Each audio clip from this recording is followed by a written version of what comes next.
Good evening, Brett. Thank you very much. Good evening, everybody.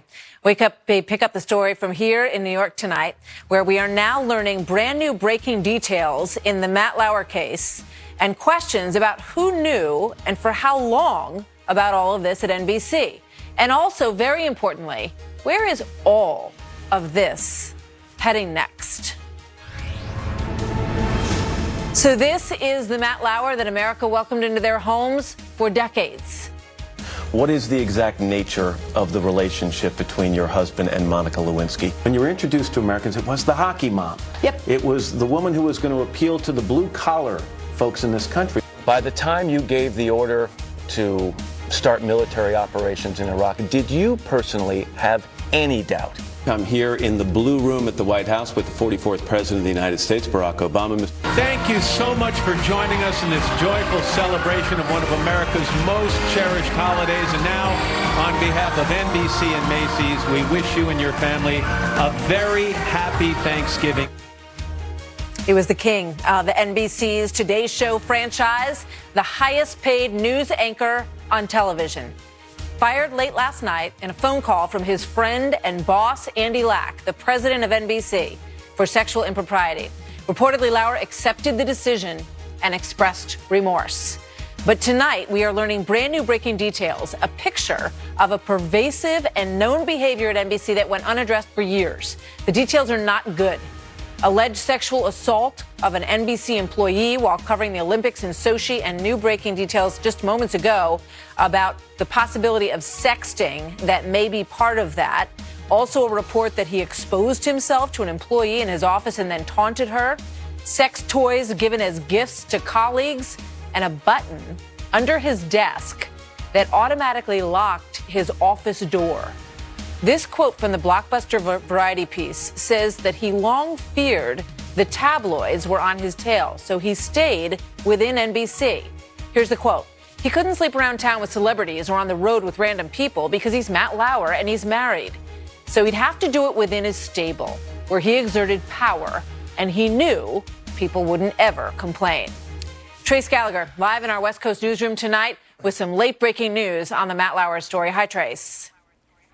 Hi, Martha. The reason Matt Lauer was reportedly fired from NBC is because an employee filed a detailed complaint about inappropriate sexual conduct from Lauer that began during a trip to the Sochi Olympics in 2014 and continued for several months. And now our corporate cousin, Page 6 from the New York Post, is reporting that that employee apparently gave her bosses incontrovertible photos as well as messages, sexting messages that she saved from that trip with Matt Lauer. NBC News chairman Andy Lack called it the first complaint about Matt Lauer's behavior in more than 20 years at the network. But Lack added this, and I'm quoting, "We were also presented with reason to believe that this may not have been an isolated incident." And after a 2-month investigation into Lauer's behavior, the publication Variety interviewed dozens of current and former NBC staffers, including 3 women who claimed they were sexually harassed by Lauer. 2 of those alleged victims say Lauer had a button under his desk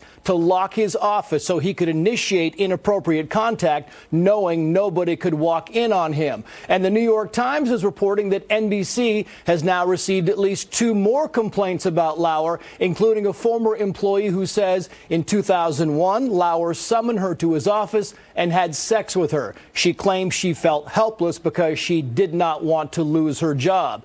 But in a new statement, NBC says, quoting again, "We can say unequivocally that prior to Monday night, current NBC News management was never made aware of any complaints about Matt Lauer's conduct." Today, Lauer's co-anchor, Savannah Guthrie, broke the news to viewers, saying this. Watch. I will tell you right now, we do not know more than what I just shared with you. But we will be covering this story as reporters, as journalists. I'm sure we will be learning more details in the hours and days to come. Yet numerous sources told Variety that Lauer's behavior was not a secret among employees at Today, with one saying, quote, "Management sucks there. They protected the blank out of Matt Lauer." Employees also said Lauer's private interactions led to awkward moments on television, including this questioning of former Fox News host Bill O'Reilly, who was enmeshed in his own sexual misconduct accusations. Watch. Think about those 5 women and what they did. They came forward and filed complaints against the biggest star at the network they worked at. Think of how intimidating that must have been, how nerve-wracking that must have been. Doesn't that tell you how strongly they felt about the way they were treated by you? That was September. Now, 2 months later, that question, word for word, could be asked to Matt Lauer. Martha. Indeed. Trace, thank you very much. So as Matt Lauer joins Charlie Rose and Harvey Weinstein and Mark Halperin and others who are out of a job, Congressman John Conyers still has his. Just a short time ago, the Congressional Black Caucus leadership didn't have much to say as they were leaving. They also basically admitted that they have a double standard when it comes to their own and to the rest of America. Listen to this. Other men in other industries have faced similar accusations and gotten out of the way, resigned, stepped down far faster than he has. Right? I know you would have to give me some examples. Harvey Weinstein, Charlie Rose, Matt Lauer. I don't think they. Who elected them? Right. Who elected them? Democratic Congresswoman Kathleen Rice was appalled at what happened on Capitol Hill today. I think that we show no moral authority whatsoever as a body. This is why only 6% of Americans think that Congress is doing a good job. You see the actions that CBS, NBC take when there are allegations against very well-known men in positions of power, and we don't do the same, and I think it's a disgrace. Congressman John Conyers is facing multiple allegations of sexual misconduct, the latest coming from Deanna Maher, who worked on Conyers' staff from 97 to 2005. She says that during that time, the congressman created a toxic, sexually suggestive culture in his office and that he made several unwanted advances towards her, including showing up in her hotel room and taking his clothes off. Here now in an exclusive story edition, Deanna Maher and her reaction to what we just heard in the halls of Congress this afternoon. I am so grateful, as I've already said, to Representative Jackie Spears, and I don't think any of this would happen, all of this, as far as Congress is concerned, without her input. She was really the steady force, so I believe that she is the hero. But I am awestruck by Kathleen Rice. Hallelujah to her. Did she name it? Didn't she? Yeah, she certainly did. She's right on target. You know, explain to everybody at home, you know, as uncomfortable as I know it is, and I've read through your statements, what did he do to you when you worked there? Well, the first couple of years, he was just, he was more subtle and trying to hit on me. You have to know, when I was hired, I was 57. I was a mother with 4 children and grandchildren. I was not any young chicken. I was not anything like these young girls coming through who are so vulnerable. And I'm really trying to stand up for them because they are vulnerable. They come into Capitol Hill with their eyes just fresh, as interns and fellows and hiring onto staff. And it's very exciting and glamorous to be part of Capitol Hill, the congressional hearings. And this is where they are just shooting ducks. So, you know, explain to them, you know, because you are offering a lesson from your own life. What happened to you? And, you know, also you believe that his actions are illegal, that he broke the law and that he should face the consequences. Okay, I didn't report it when he made his advances on me in 97, 98, and 99. I think I was appalled. I was shocked. I was devastated when I was sexually, violently assaulted in the congressional office. And that is in the federal building with the U.S. Marshals, with security downstairs, and the U.S. Attorney's office across the street. Kitty corner from us, we shared the parking lot with the FBI and their headquarters. Do you think, as a federal employee, I should have been safe? I think so. And then with the assault, and it was violent, in my mind, no, it wasn't rape, but for some guy to grab you, who was a staffer, one of his top staffers, for him to grab you and force you against the wall and stuck his tongue down my throat at my age, which I was 61 at the time, that was pretty devastating. I can't tell you how ashamed I felt, dirty, and then nothing. I couldn't get any help. I got no protection afterwards because Congressman Conyers covered that whole thing up. So I knew then, that was in 2001, I had nowhere to go, so to speak, that I was on my own. He has been a powerful member of the Judiciary Committee as ranking member, and at certain times he was chairman of the Judiciary Committee. And that the Judiciary Committee has oversight and also funding. They allow the funding for the entire Justice Department. Do you realize that's all the jobs and the budgets? And that's what he controlled. Yeah. So all he has to do is pick up a phone call and destroy someone's life. Well, Deanna, thank you very much. I appreciate it. Okay. And thank you for sharing your story with us. Deanna Mahar, who was in John Conyers' office, and you tell your story in a very, I mean, it's incredible, and unfortunately, it is not singular. It is the experience of many young women, as you point out, on Capitol Hill, and as we're learning more about every day. Deanna, thank you very much for being here. Good to talk to you tonight. My pleasure. Our thanks to her for being on this evening. So, big picture, as careers crash and cases are adjudicated in the corporation arena or in the public court of opinion in many cases, how do you deal with that part of the story? Some of these people are admitting blame, taking punishment. Others feel falsely accused. What role does due process and the rule of law play as we move through the muck of these cases? Because this is not ending anytime soon, folks.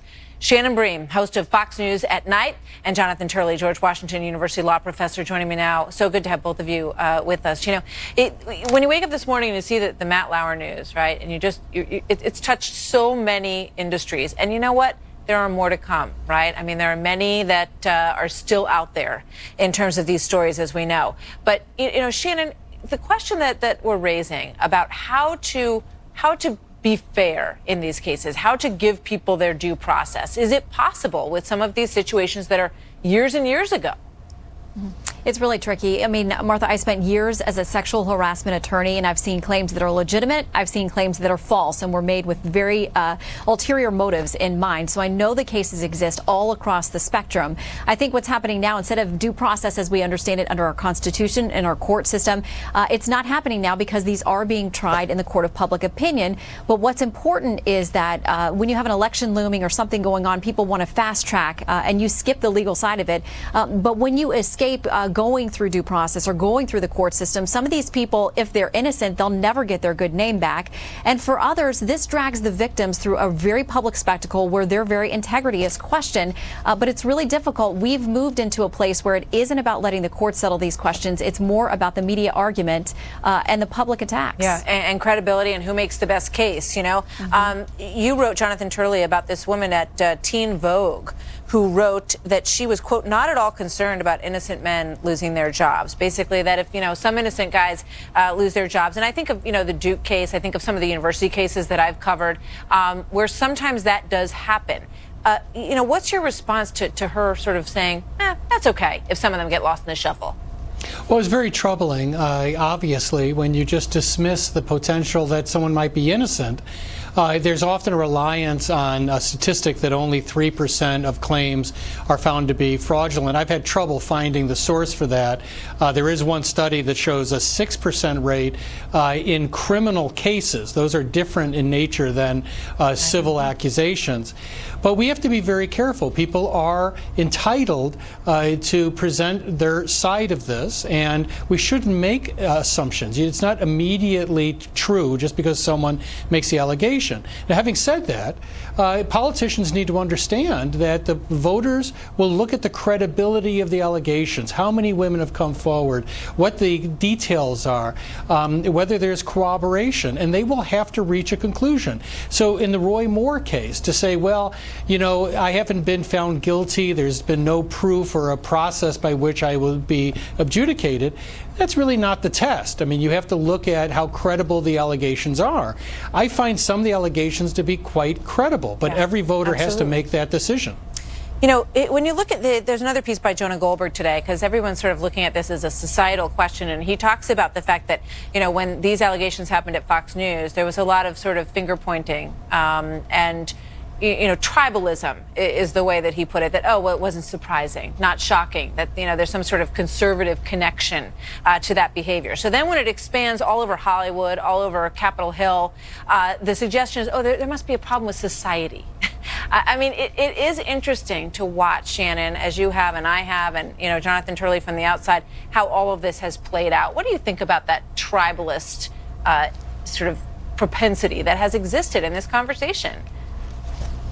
Well, to me, it's interesting because we talked about the issue of due process, and it's funny because some people will say, yes, it is available to certain people if they're elites, if they're educated, or if these are people that have done good things for our side or the other side. We're going to give them the benefit of the doubt. They need full due process, where others are immediately thrown into this, guilty until proven innocent.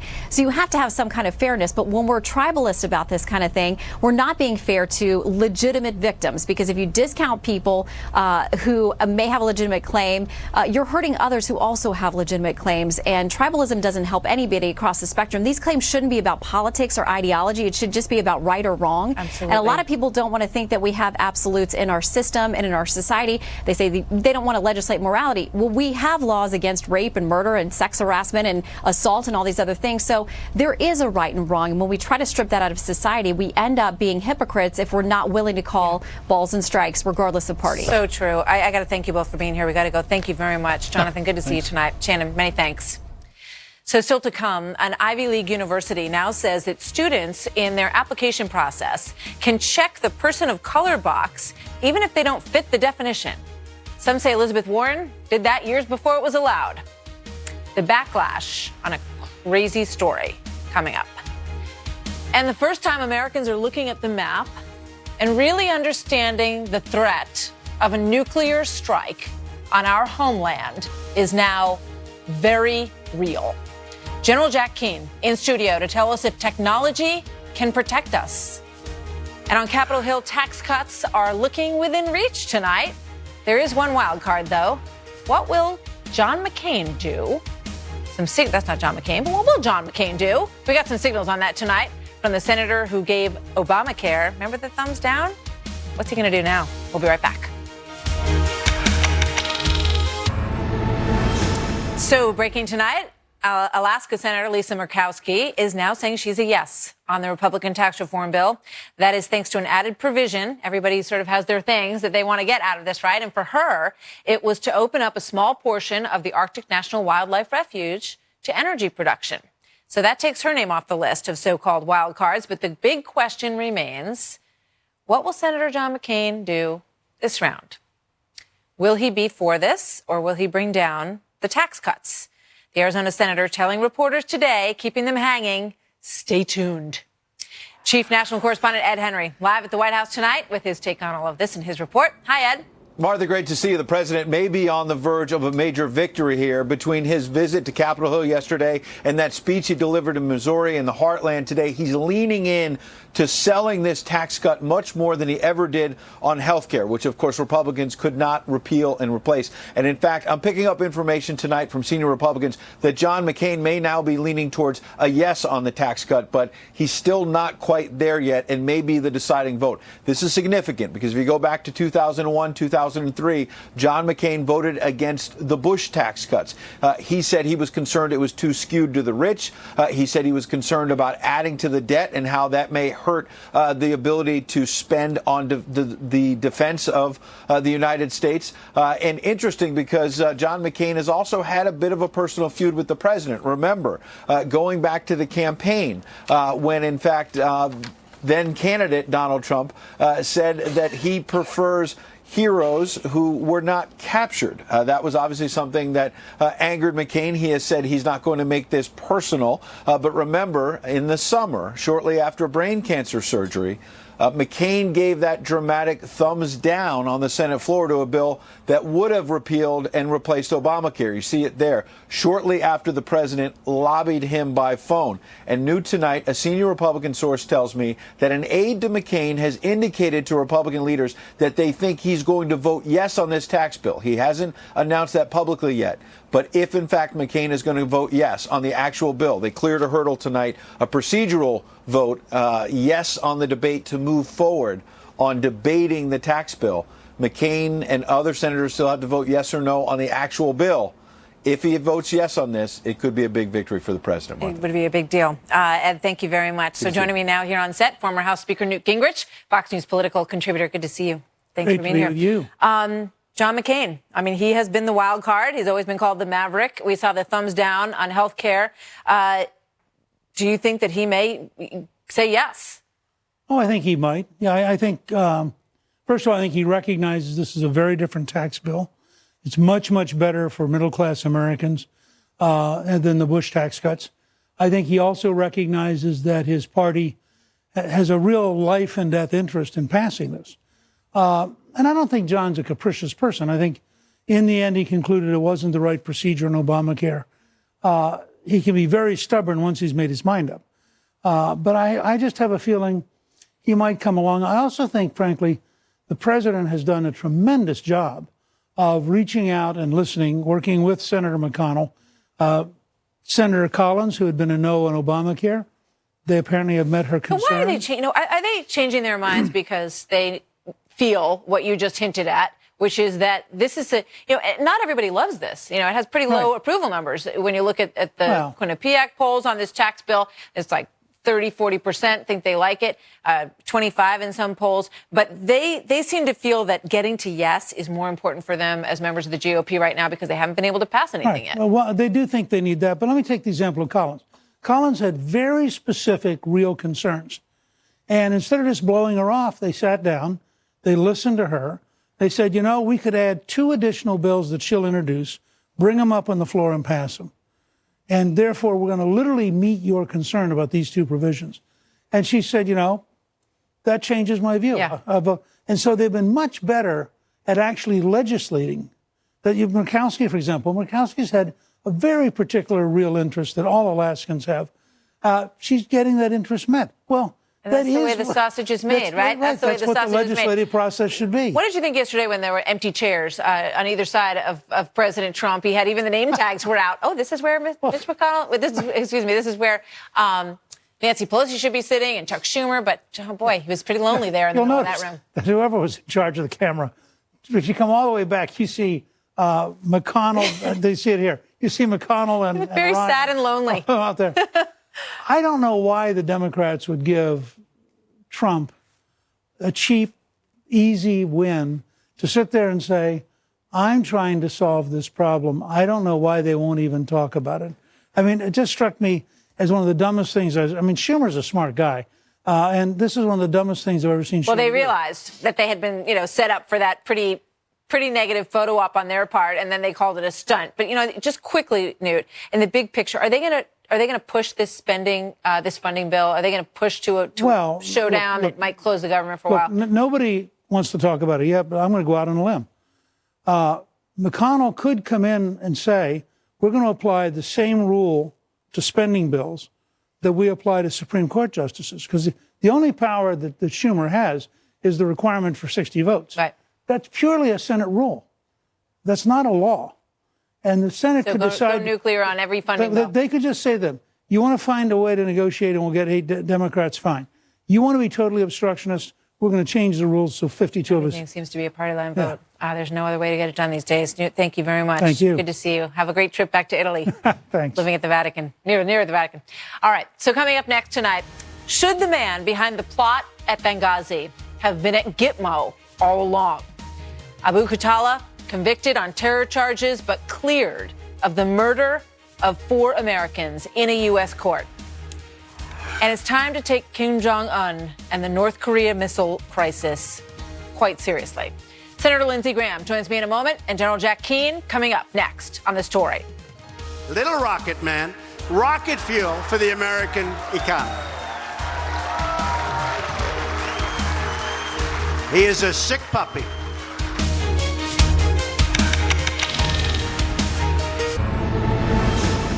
If war does come, it will be because of continued acts of aggression like we witnessed yesterday.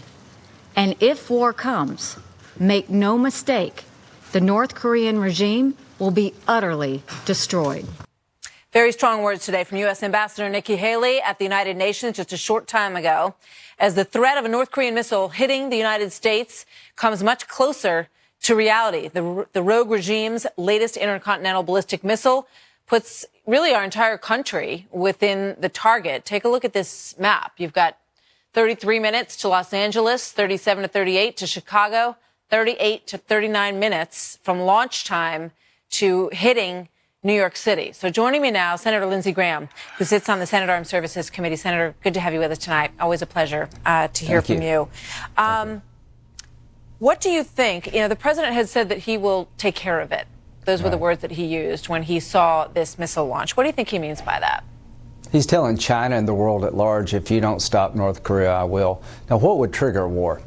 The day the president believes that the North Koreans have the capability to launch an ICBM with a nuclear weapon on top that can actually hit America, he's never going to let that day happen. So his policy is to deny the North Korean regime the ability to hit America with a nuclear weapon, and we'll go to war to stop that. So what he's telling China is, if you don't change North Korea's behavior regarding their missile program and their nuclear program, I will preemptively attack North Korea and destroy their regime. You see all these graphs about our backyard? Somebody needs to give a graph to China about what happens in their backyard if we attack North Korea. Yeah, I mean, they're aware of that, right? They know that they would have a huge refugee problem flooding across their borders. It's clearly something that they don't want. But I don't think what? I don't think they believe it, because there's one of two things going on. North Korea is not paying attention to what China is saying, or China is not saying what they need to be saying. All I know is that China is the key to this. All the oil that North Korea uses to run their economy comes from China. They could bring the North Korean economy to their knees tomorrow if they chose to. Trump's got to convince the Chinese that he's deadly serious about a preemptive attack against North Korea, that we're not going to live our lives as Americans under a nuclear threat from a crazy man in North Korea. And if there's going to be a war to stop this threat, it's going to be in China's backyard, not America's backyard. And he needs to deliver that message to the Chinese without any equivocation, and I think he has. Senator Lindsey Graham, thank you very much, sir. Good to talk to you tonight. So what are our military options? Here now, General Jack Keane, the chairman of the Institute for the Study of War and a Fox News military analyst. You know, we talk, General, about the technology that we would have to shoot a missile down if they were to send it. Do we have that? Yes, most definitely. We have capabilities to shoot a missile down in a pre-launch phase, in the boost phase, and most of our missile defense systems at sea, and also a THAAD missile defense system that's in South Korea, and the other mid-range systems that we have in Alaska and in California, we shoot missiles down in the terminal phase as they're about to hit the ground. But that's just part of the military option. I mean, what we would really have to do to stop North Korea is we would have to take down all of their launch capability, their nuclear sites as well that are underground sites. We'd have to penetrate to destroy those sites, and we would have to take out as much of their artillery and rockets as we possibly can. This is what war looks like, and it is horrific. How likely do you think that is of happening? I think the president is absolutely dead serious that he's not going to permit this leader to hold the American people at risk like this. And I agree with Senator Graham. The president of the United States has been working on this issue with President Xi since he took office, and they have a good relationship. And I think Xi agrees with the president that the goal is to denuclearize North Korea and their ICBM program. So they're in sync on that. I think at the end of the day, though, President Xi is not convinced that President Trump would go to war on the peninsula that would result in the death of hundreds of thousands of people. So he may not be going all out to actually denuclearize North Korea in the way that we want him to. And, you know, this test, I find it pretty disappointing, but I'm not surprised by the test that they did. It comes after a 2-month self-imposed testing halt, but it particularly comes after the Chinese envoy was over there. What I was hoping to get out of that visit is the envoy would work with the United States and say, look, he's agreed to continue his self-imposed testing halt, and we can begin a negotiated process here. He's not going to go right away to denuclearization and say, I'm stopping everything and I'm not going to build these weapons. He wants something in return for all of that. I'm talking about Kim Jong-un. And what does he want? He wants an absolute certainty that the United States is not going to do a regime change on him like we did on Gaddafi and Libya after they gave up their WMD. And he's not convinced that we would. And so what he has put on the table is, I'll stop all my programs, but you have to stop doing training exercises with South Korea. Right. That's been unacceptable to us because that drives a wedge between us and South Korea. And what that leads to is the United States getting off the peninsula. Yeah. That's what they want. So we're at a loggerhead. But because he offered that, tells you there's something there. Yeah. There's something there that we may be able to work out. Of some kind of dialogue or bargaining chip. Very dangerous games. Thank you very much. Good to see you, General King. Yeah, good talking, Martha. So still ahead tonight, college students allowed to check what box they want in terms of identifying themselves on their admissions forms, even if the box they check actually doesn't apply to them. The story and the debate on that still to come. But first tonight, should terrorist suspects be charged in the United States or at Gitmo? The new debate after the so-called mastermind of the Benghazi attacks is found not guilty of the most serious crimes that happened that night. Jason Chaffetz and Marie Harf sound off next.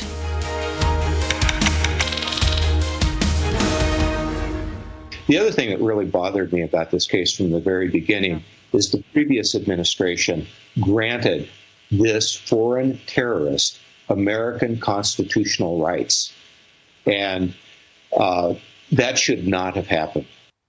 That was Charles Woods last night, the father of Ty Woods, one of the 4 Americans killed in Benghazi on that September 11th, reacting now to the news of the so-called mastermind of the attack and the fact that he wasn't even found guilty of the murders of those 4 individuals. So that decision has renewed debate over something that Ty Woods' father feels very strongly about, and that is whether or not suspected terrorists belong in U.S. courtrooms in the first place. Here now, former House Oversight Committee Chairman Jason Chaffetz and Marie Harf, a former State Department spokesperson. Both are Fox News contributors. Marie, let me start with you. Mr. Woods was quite clear. He felt that the administration that you worked for should never have allowed him to be tried in a U.S. court. He should have gone to Gitmo, given the fact that he was on foreign soil and he was behind a terrorist attack. Well, prosecutors in the U.S., including in New York, actually have a better track record of getting convictions. The people that have been at Gitmo, some of them have been there since 2001. Many of them have never faced trial, and many of them will never be able to for a variety of legal reasons. So from a legal perspective, we can and we should try terrorist suspects. Do you think justice was done in this case? Well, you know, I've heard a lot of experts, legal experts, talk about this case. Some of them, including Judge Napolitano on our network, feel that the prosecutors overreached with the murder charge, that with these terrorism cases where there isn't a lot of evidence, where the situation on the ground is very murky, that it's just quite frankly hard sometimes to prove murder. But he will rot in a U.S. prison. He's not being released. He's not going back on the streets. For those families, you know, he will be sitting in prison for the rest of his life. Well, I hope so. I think real justice in this would be a bullet in the back of the head, quite frankly. But he should have never been brought to the United States. He should have been brought to Guantanamo Bay. And the reason they didn't have the evidence is because when Susan Rice went on national television right after the president of Libya and said, hey, it was a video, guess what? They didn't let our FBI in there for 18 days to gather evidence. You had networks and people talking and going to Benghazi, but our own FBI didn't get there for 18 days. Then they complained. And you remember that, you know, reporters walking around through the embassy. There's stuff everywhere, evidence everywhere. You believe that there was a lot of evidence that was not treated properly and that really the video became a distraction from the whole thing. Well, it did, because when you actually go to the court and actually look at the court documents, the government argued something totally different than Susan Rice and Hillary Clinton and President Obama and Leon Panetta. That whole idea that there was a video was fiction. And then they went to court to try to prosecute this person, and that was absolutely wrong. I called Charles Woods yesterday. I apologized again, and I said, because I think their country has let them down. And I talked to Chris Paranto, who was there defending people, saving lives. And they just feel dismayed that their government has treated this so wrongly. And don't kid anybody, this guy was not the mastermind. He's some mid-level guy. The true terrorist mastermind is out there, and there are members of Congress in the Intelligence Committee that know the name of that person. And it's not this guy who's now in D.C. in jail. What about that charge, Marie? That the prior administration dropped the ball in the investigation, that trying to create this narrative about the video, which we've talked so much about here, distracted everybody from an actual investigation that should have been happening at that same moment. Well, I think that the administration I worked for took Benghazi incredibly seriously, took the investigation incredibly seriously. I know people have views on that. Certainly the congressman. Why wasn't the FBI sent in for 18 Certainly days? The congressman was very involved. involved How could that be serious? In this issue. Look, everything I've heard, everyone I've talked to, all of my experience in that administration, I understand it's a very hotly debated topic, was that we took it seriously. Nobody wanted this to happen, and everybody wanted to get to the bottom of it. To accuse us of otherwise, I feel like isn't fair. Now, look, let's talk about Gitmo. Most people at Gitmo are never going to get trials because there are serious legal problems with being prosecuted there. So if we want prosecutions and justice, by far the better way to do that is through the U.S. criminal justice system. But 2 words. You think Gitmo should be reopened? Oh, absolutely. Enemy combatant, this is exactly what it's there for. Put him at Gitmo. There. Thank you, guys. Great to see you both. Thank you. So Senator Elizabeth Warren has faced some sharp criticism for suggesting that she's Native American without any proof. Now a prominent university is facing questions about their efforts to diversify and to allow people to check the people of color box, even if they actually are not. The story next.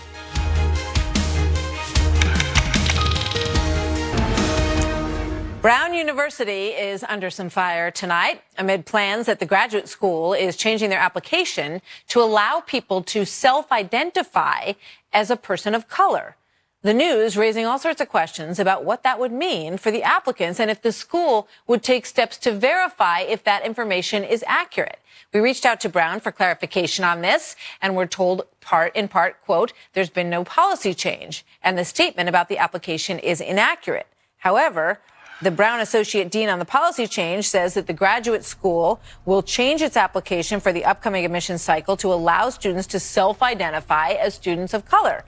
So it sounds like they have a bit of confusion there in the process. Joining me now, Katie Pavlich, Town Hall News editor and Fox News contributor, and Wendy Osefu, political commentator and professor. Ladies, thank you for being here. With all the discussion this week about Elizabeth Warren and, the president calling her Pocahontas and the backlash after that, where, she's the one who is sort of protected as should have the ability to check the Native American box because she feels like that's part of her background.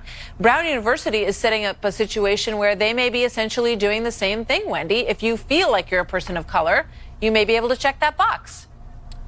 Well, actually, this is not necessarily about being a person of color. This speaks directly to underrepresented individuals, and the people who are looking to make this augmentation are individuals who consider themselves to be Asian Americans. And this has nothing to do with diversity. We can't kid ourselves here. What this has to do with is the Department of Justice looking at Harvard University, another Ivy League, in which they say nefariously impacts Asian American students. So Brown is trying to get ahead of the curve here to preclude themselves basically from getting a lawsuit from their Asian American population, and that's what we're seeing here. Yeah, the Asian American students feel like they should be able to check the box person of color because they feel that they're underrepresented at the university. Absolutely. And they're getting this backlash. I don't know if they are underrepresented at that university. It seems that Asian Americans are very well represented at Ivy League universities. I don't know the exact numbers. But Katie, why should you be able to check a box if it doesn't apply to you? Well, my understanding is that the reason they're saying you can self-identify in this instance is because Asian Americans and foreign Asian students are not on the list of boxes to check. And so the university is reconciling that by allowing people to self-identify in the upcoming admissions process. It's not clear whether this is permanent or not, but it goes to the issue of verification. Anybody can now walk in during this admissions process going forward and say that they identify as a minority, and that is just wrong. My it's question cultural is appropriation. Why do we It's need racial appropriation. why do we need these boxes at all at this point, Wendy? Well, that's the big question, right? Why do we need boxes? Well, to be quite honest, as a university professor, you do need these boxes because at the end of the day, you have to look at people from a holistic manner. What does your application look like if we take away issues of race, color, and creed? And quite frankly, but you're not taking them away. You're putting the boxes in. If you really want to take them away, you should have no boxes. No, that's not true because that's not how applications are looked at. And I'm telling you that as someone who has looked at applications, we do not look at it like that. And that is the truth that no one wants to admit. And well, again, Martha, I'm saying this as both someone who's been a graduate student and someone who's been a professor. Last word. Go ahead. Look, if you can self-identify because a box doesn't exist, it seems like the boxes are irrelevant and therefore they should be eliminated. All right, we got to go. Thanks, you guys. Good to see you tonight. Quick break. We'll be right back. That is our story for tonight. Thanks for being part of it. We will see you back here tomorrow night, 7 p.m. Eastern. Coming up next, Tucker Carlson. Have a good night, everybody.